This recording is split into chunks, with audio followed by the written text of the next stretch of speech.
Co-created by Japanese game designers Shigeru Miyamoto and Takashi Tezuka, The Legend of Zelda made its debut in Japan in 1986 and came out to North America 1 year later, becoming an instant classic that spanned sequels, prequels, spin-offs, and countless standalone titles going on 4 decades. It is revered as one of the best video game franchises of all time, even having its own cartoon show in the 80s, but we don't talk about that. In 1998, the 5th installment of the franchise and the first game for the Nintendo 64 and 5th generation of gaming history was released. So take out your ocarina and get ready as we dive into The Legend of Zelda, Ocarina of Time. As is the norm with Zelda games, you play as Link, who can be named anything the player can think of. This time around he's a young boy living in Kokiri Forest. He's also the only boy in the forest not to have his own fairy, but that all changes when the great Deku Tree, fatherly guardian of the forest, assigns Navi to the young boy, and then summons him to lift a curse that was put on him by an evil sorcerer by the name of Ganondorf. After being awarded with the Green Spiritual Stone, Link is sent to Hyrule Castle to meet the Princess of Destiny, and begin his adventure to save Hyrule from the sorcerer that would see it all go kaput. Even by today's standards, the game still looks and sounds great, maybe not as polished as today's generation of games are, but it certainly doesn't feel dated.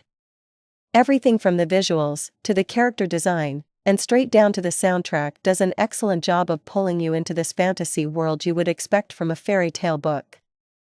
If Zelda was a movie, it would have been made by Walt Disney. It really does feel that magical, and I'd be the long-lost sister of Princess Zelda if Kokiri Forest isn't based off Peter Pan and Neverland. They live in a forest, everyone wears green and is accompanied by a fairy, no one ages, and adults are treated as hostile, but I digress.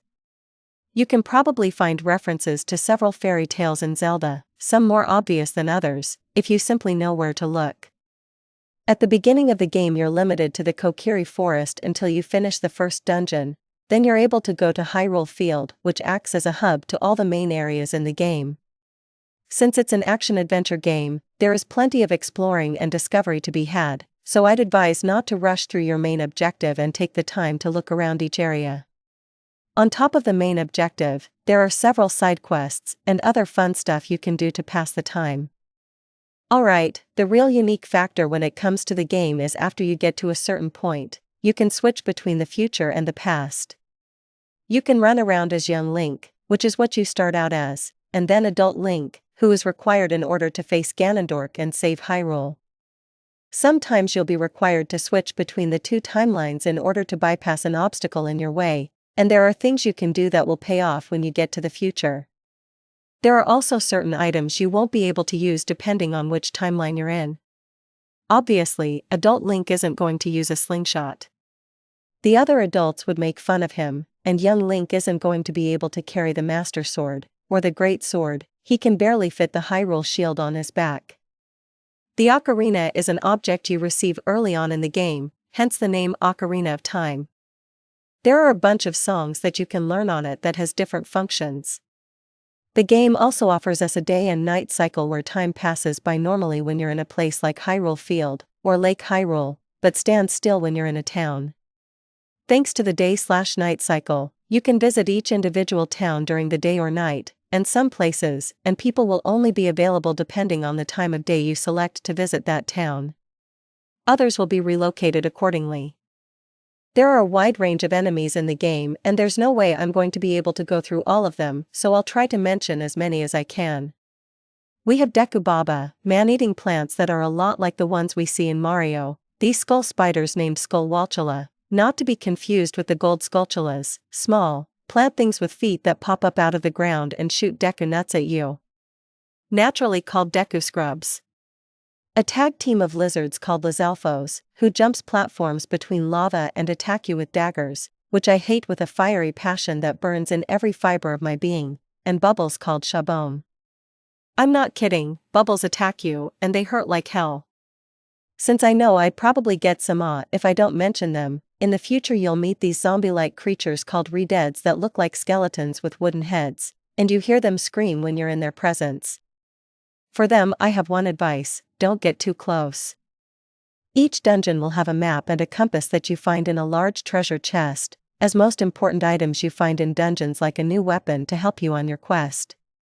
You don't have to get either the map or the compass, but they sure do help. Near the end of each individual dungeon you have a boss, and some dungeons possess a mini-boss leading up to the main boss. After the boss fight, you get a heart container, which add a new heart extending your health, and the object you went in there to find in the first place.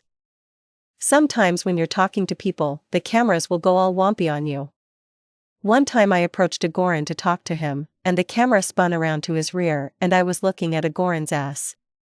A little distracting. Another thing is when you're set to memorize the Ocarina songs. They'll show you the song twice to memorize, and then when it's your turn to do it they have each command to put in still on the screen, only faded. I get that they want you to learn the mandatory songs in order to advance the game, but did they really think we would forget what we just saw twice? Apart from that, there isn't a lot about the game I would really see as flaws. There's a reason why it's considered one of the best Zelda and video games of all time, and if you like anything to do with fantasy, fairy tales, medieval, and adventure, then grab your ocarinas and let's play some songs. Get it?